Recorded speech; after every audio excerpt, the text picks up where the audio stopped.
कान संपूर्ण मिथिलावासी के गोर लागे छी। आ एकटा ई फूलो लोढ़ काल में गाबि सकै छी, गौरी गीत सेहो गाबि सकै छी अहाँ सबके जेना बुझाय से। तो सुनू।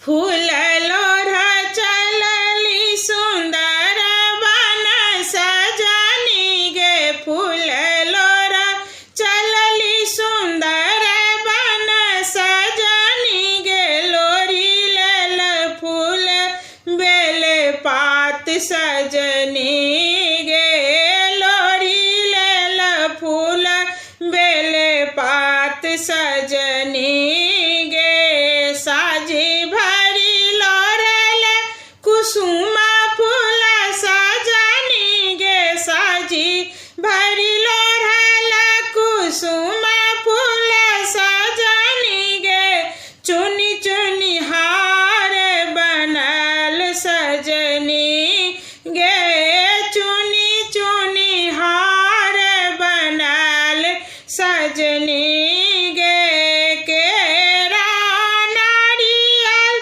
नैवेद लेल सजनी गे, आर लेल फूल दीप साठी सजनी गे, आर लेल फूल दीप साठी सजनी गे, गिरिजा पूजी पूजी मन हर्षित सजनी गे, गिरिजा पूजी पूजी मन हर्षित सजनी गे, मांगी लेल अचल सोहाग सजनी गे, मांगी लेल अचल सोहाग सजनी गे, फूल लोढ़ चलली सुंदर बन सजनी गे, लोढ़ी लेल फूल बेल पात सजनी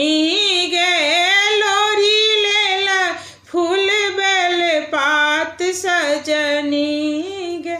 धन्यवाद। गोर लागे छी सब गोटा के।